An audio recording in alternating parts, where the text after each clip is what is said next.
तो क्या मान लिया जाए कि पंचायत चुनावों के नतीजे वाकई में आगे होने वाले विधानसभा चुनावों का अक्स है?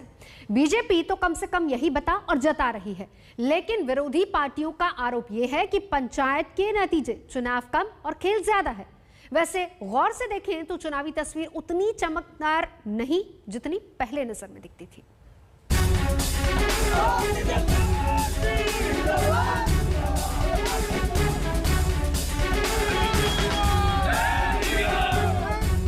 जीत का जश्न पूरे शबाब पर है।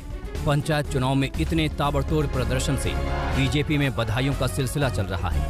यूपी के प्रदेश अध्यक्ष सीएम को बधाई दे रहे हैं, प्रधानमंत्री भी मुख्यमंत्री को बधाई दे रहे हैं, नए नए चुने गए पंचायत अध्यक्ष योगी मोदी और जनता को बधाई दे रहे हैं। यानी 2022 के दंगल से पहले बीजेपी में सब मंगल ही मंगल है। खुद मुख्यमंत्री तो दावा कर चुके हैं कि अब सारे नेता और मंत्री भी यही खम ठोक रहे हैं कि यही नतीजा अगले साल के विधानसभा चुनाव में भी रहेगा। भारतीय जनता पार्टी की ऐतिहासिक विजय और समाजवादी पार्टी की करारी पराजय के कारण से मुझे तो बहुत प्रसन्नता है, क्योंकि एक बार फिर से अहंकार हारा है, गुंडागर्दी हारी है, जंगल राज लाने वाले हारे हैं और भारतीय जनता पार्टी को ऐतिहासिक सफलता मिली है। जिला पंचायत अध्यक्ष चुनाव से पहले यूपी में बीजेपी के सामने 3 बड़ी चुनौतियां थीं। नंबर 1, कोरोना की दूसरी लहर के कहर का असर। नंबर 2, कृषि कानूनों पर उपजा असंतोष। नंबर 3, नेतृत्व के मुद्दे पर पार्टी में अंदरूनी विरोध। लखनऊ, कानपुर, वाराणसी, प्रयागराज जैसे शहरों में कोरोना के कहर की तस्वीरें दुनिया के मीडिया की सुर्खियां बनी थी। पश्चिम यूपी से आने वाले किसान आंदोलन के बड़े नेता राकेश टिकैत अभी तक सड़कों पर डटे हैं और नेतृत्व का मुद्दा सुलझाने के लिए लखनऊ से दिल्ली तक संघ और पार्टी संगठन के धुरंधरों को मैराथन बैठकें करनी पड़ी। तो क्या मान लिया जाए कि पंचायत चुनाव के नतीजों ने बीजेपी की राह के रोड़े बन रहे इन तमाम मुद्दों को खत्म कर दिया है?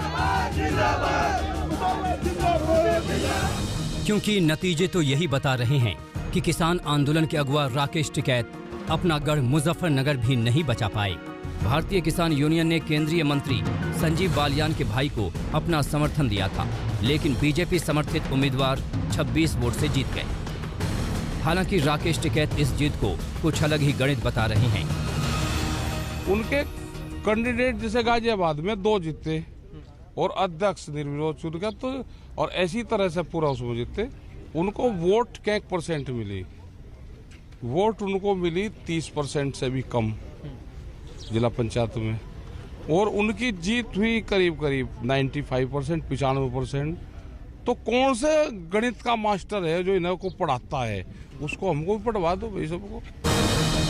टिकैत की बात में दम भी है, क्योंकि करीब 2 महीने पहले हुए पंचायत चुनाव में कुछ और ही तस्वीर दिख रही थी, लेकिन अध्यक्ष का चुनाव आते आते तस्वीर का रंग ही बदल गया।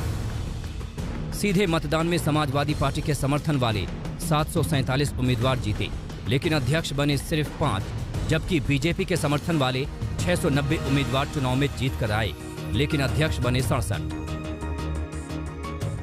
सारे हमारे वोटर जो हैं कुरान के और गीता के कसम खा के गए थे, और ये फर्जी बक्सा बदल करके भारतीय जनता पार्टी के लोग और प्रशासन के लोग मिल करके क्या काम किए हैं। ये जीत अगर है भारतीय जनता पार्टी की तो फर्जी है। हम चुनाव आयोग जाएंगे, हम राजभवन जाएंगे, जहां जाना होगा तहां जाएंगे। ये तो जाहिर है कि जीत की तस्वीर जितनी चमकदार दिख रही है, उससे परे भी कुछ रंग छिड़के गए हैं।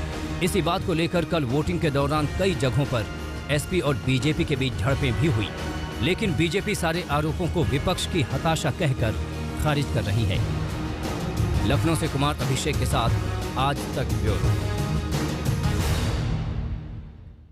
उत्तर प्रदेश में विधानसभा चुनाव